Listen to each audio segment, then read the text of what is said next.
And yep, it definitely looks like a Baltic, and it really is. So yep, that's another interesting map we haven't seen all that much this season. Kinda thinking it might be a first, maybe. And looking at how it is spawned, it is having pretty decent water overall. Don't really see any blind spots in there. But looking how the teams are actually played, we have BFs red, yellow, and blue. Red, yellow, blue on the right, on the left rather.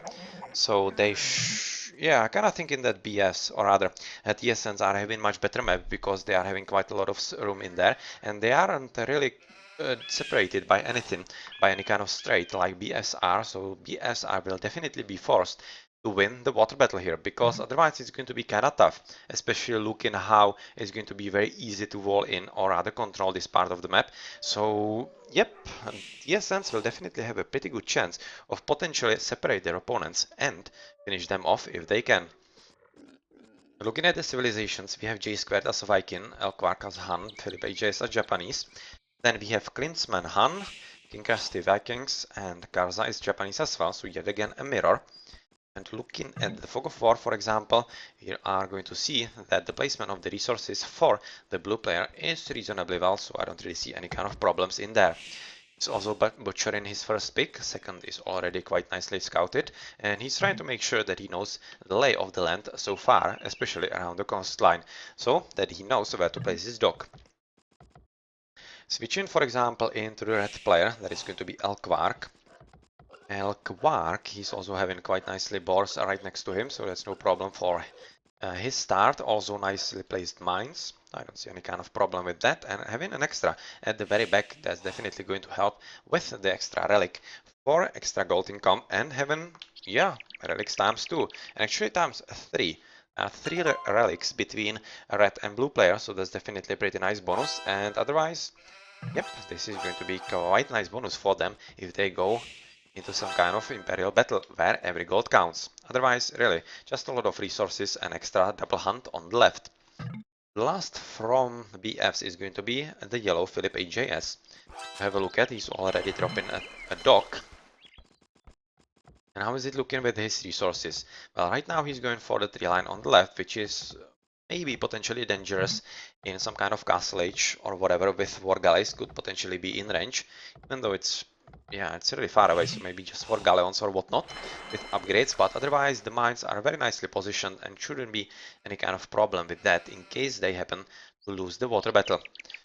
So I don't expect any kind of problems, and you can see that the green player is right now trying to make sure that he knows the lay of the land. Right now he knows about this weird cove of the sea here, and he will be attempting to build a dock about here because he kind of wants to control what's happening in here. And yep, also wants to be quite close to his opponent, as close as he can. Red dock is being placed here, literally as far as he could.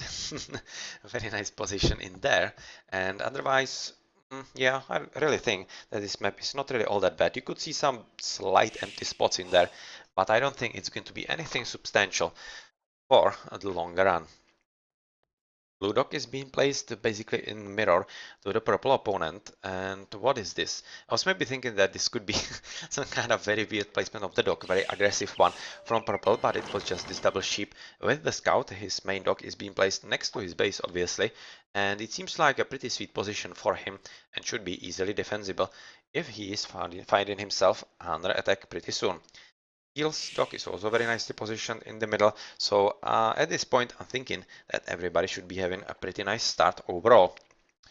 A loom for J squared, and who is with the least amount of villagers? It seemed like Garza was slightly longer on this 17, and overall you see that actually BFs are all like one extra villi above their opponents, which is curious about overall, and they are also having 3 fishing boats, whereas TsNs are having just 2, so much stronger or much relatively stronger economy for BFs than for TsNs. So yeah, that's quite interesting overall. So I'm going to have a look at the basis or around the basis of TsNs at this point, with Teal having a pretty nice position of mines. I don't really see any kind of problem with it. So I was maybe thinking that somebody could be having some problem with potentially gold or stone being too close to the water, but so far it doesn't seem so, as it's not the case even for purple. And the last to have a look at for this potential problem is right now green, but yet again we don't see anything like that, but what we see is this kind of wacky tree line, which means that he won't be having easy time actually defending against potential raiding. Yeah, he will need to run all around the forest, and that's, yeah. Okay, so this is the map skew that I was looking for the mines here, and he will be have to be super careful about walling, which he already is, and is trying to finish as soon as he can, which is definitely going to be needed because, yep, he would be quite vulnerable to potential problems right there on this gold line. So that's it so far. That's it so far with everybody advancing into the feudal age, with all three BFs being quite faster than their opponent, and they will be potentially having yeah, like one or two guys more than their opponents in the early galley rush, and if this is going to develop into that, yeah, this is might be kind of easy victory for them. So let's see if TsN will be able to actually hold back and somehow make up for the kind of disadvantage. Third dock for a rat. Also for the blue player, and otherwise purple is having just one, but right now he's going for a second. And for teal, well, he seems to be having still just one, whereas at least green is building his second. So definitely will be a pretty huge advantage for Black Forest, as I'm not really seeing how they plan to win the water against triple dog Galley Rush of BFs. They obviously don't know about that so far, but they will pretty soon. And I'm kinda hoping they're not aiming to advance into faster castles, because they could be quite nastily surprised by the strong advance into the feudal by BFs. Well, you'll see pretty soon. Yep, yellow is also recognizing that he needs to wall up. Next is probably going here. And is he actually having loom? Yeah, he is. But he's already down to half health. So the second wolf could be actually a bit problematic, and green, oh well, he definitely doesn't want any kind of visit. So yep, he's just now finishing and hoping that he can stay at the opponent's visit to his base as long as he can. Right now, Chase is having a bit of a tough luck with the wolf, with the wolf here, and yep, with extra help from Rat, he was able to stop this. But still, if the villager goes a bit too far and engages into aggro with this wolf as well, yeah, I'm not thinking even this scout is going to save that, because they will be, that's just going to be 11 hit points, and that should be more than enough for the wolfie. At the same time, on the water, we are seeing, yeah, exactly what we expected. Pretty strong galley rush from Black Forest, as they were advancing faster and with more docks, and they are definitely making their advantage count. And this is also pretty problematic for purple, as, yeah, as I was looking for the mines, I didn't look enough for the potential food source. And right now, since he's cut off from his fishing boats, he is basically out of food. He needs to find something else, and he fortunately does have some kind of hunt, but he needs to be aware of this first. He is aware though, so he shouldn't be having any kind of problem. And with this potential double hunt here, he will be pretty much safe. And you can see that he's already moving there, but still, it isn't really ideal, as he was hoping that he can make something happen with these berries next to his TC. In the middle, it seems like that Teal is doing a pretty good job himself right now at 4 docks. So even though he advanced slightly slower than his opponents, he is definitely more than capable of containing his opponent Red, but with blue joining in, it's not going to be as easy. And I was looking for a green. Green seems to be handled quite nicely by the yellow opponent, with yellow having a pretty decent amount of galleys at this point, and not even the 3 dogs from the green player seem to be enough at this point. So this is developing into some kind of victory potentially for Black Forest on the water, because the numbers are pretty scary at this point, and the economic disruption of a purple player who is right now basically out of the water is just not doing anything.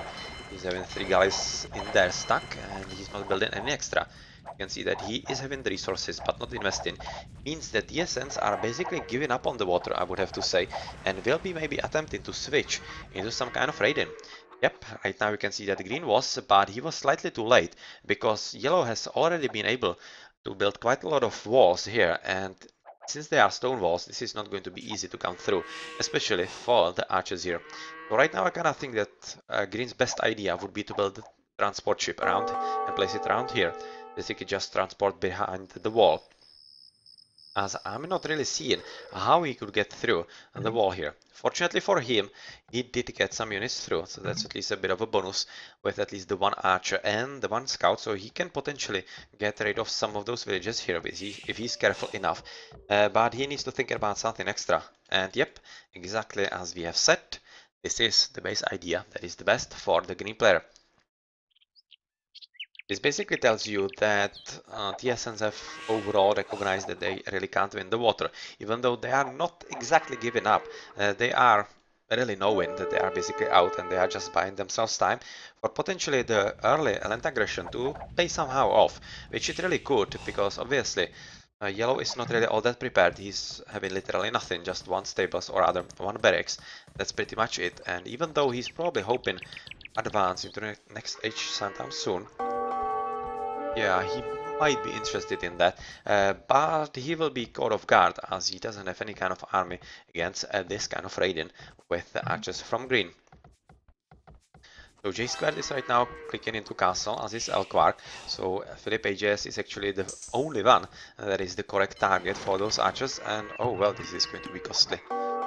This is going to be super costly, because he has nowhere to run, and those archers are right next to them. If he plays this carefully, especially with this extra reinforcements here. Oh, yep, this is going to be... Oh, come on. Ay. Unfortunately, he missed a bit of a shot here, but still, he is going to kill quite a lot of villagers, and pretty good job at that.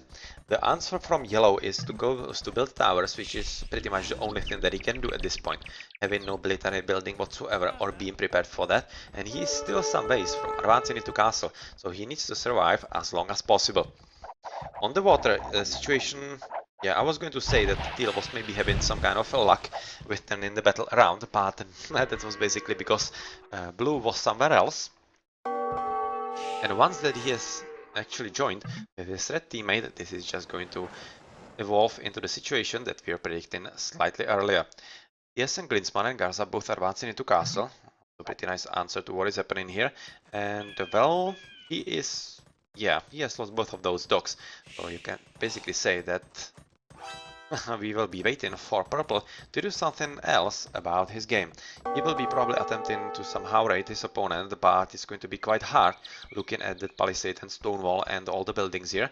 And probably with Blue dropping some kind of town center around this gold or this stone and having quite a decent forward base around this wall here. There's a bit of water battle here with finally some war galleys, but they are from red, from Elquark, so they're just confirming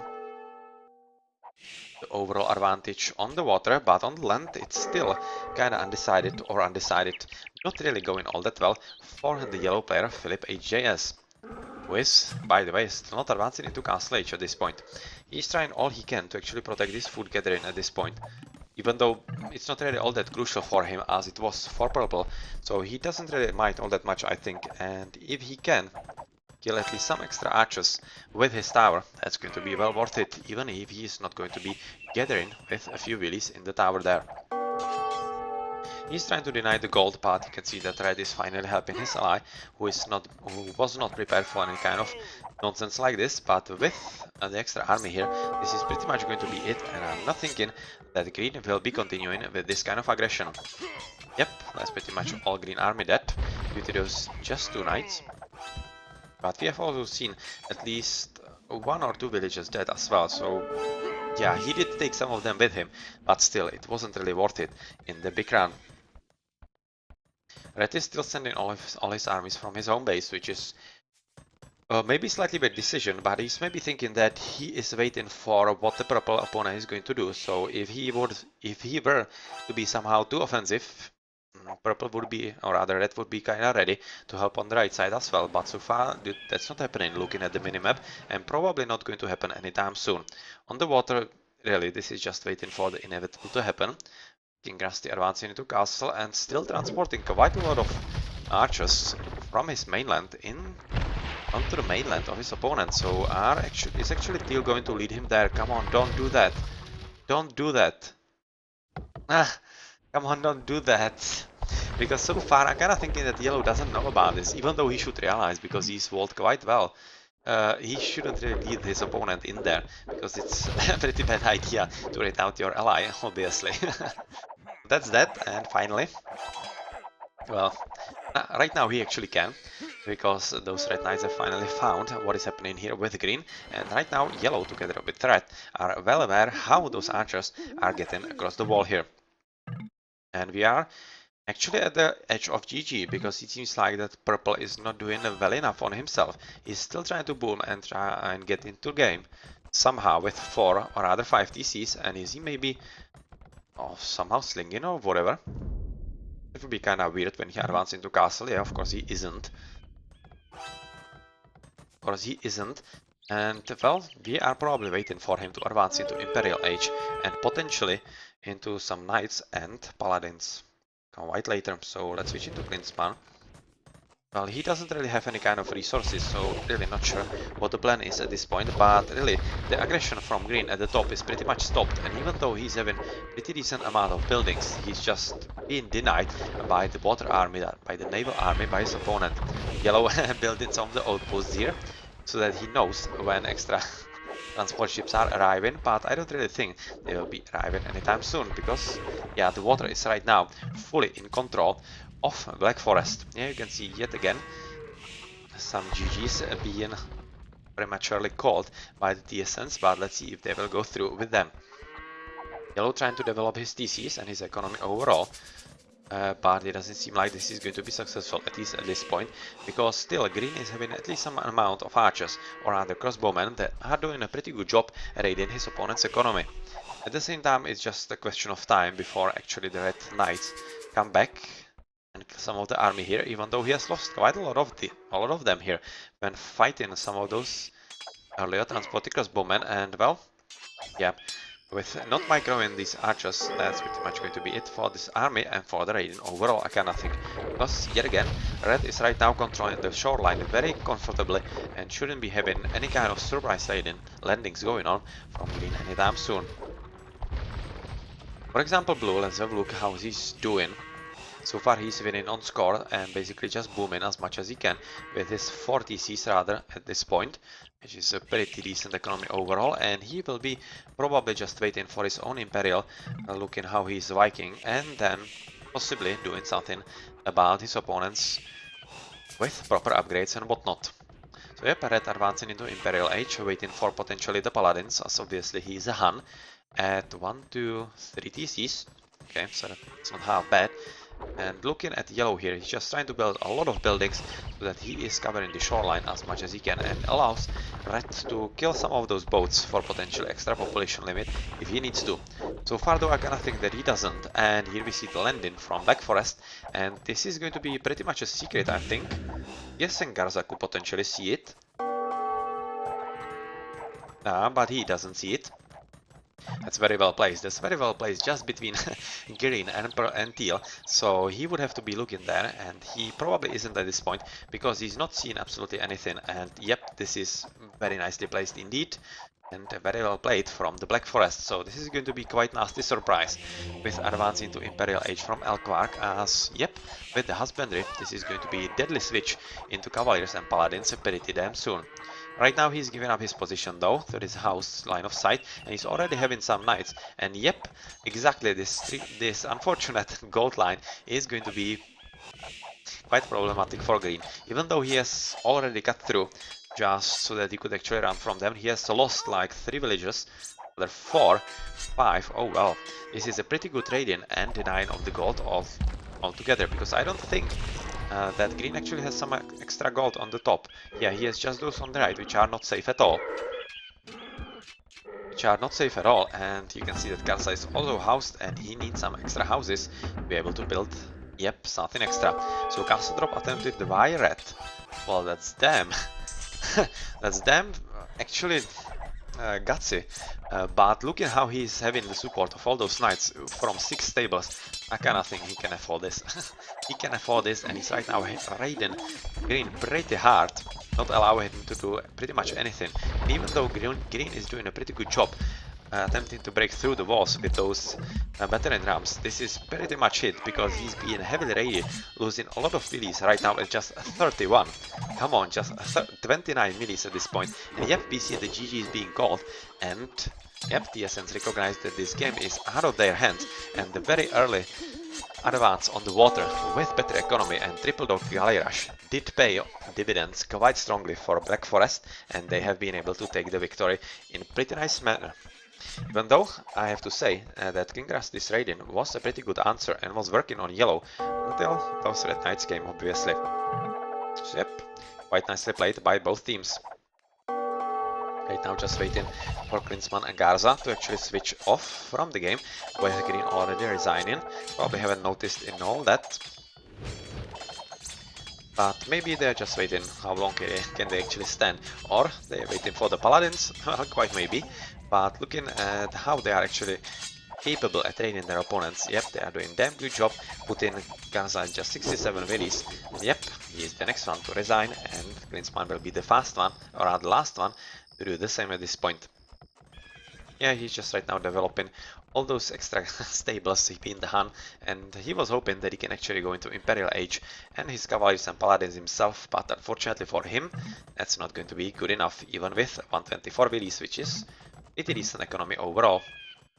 Yeah, they just weren't able to hold long enough for this strong army to come into play fully. So yep, GG, and let's have a look at the achievements. With Elkvark being the MVP, he was playing pretty well as the pocket. And having a quite a decent amount of units killed. But yeah, he was fighting knights with the knights against crossbowmen. And oh well, J Square having pretty strong echo. And quite a lot of sling, but it was a kind of late sling. Yeah, into Elkvark, into Paladins, obviously, because he was going for the landing. And it was basically the reason why J Squared wasn't developing some kind of game of himself. He was just, yeah, slinging his ally to go for the end game.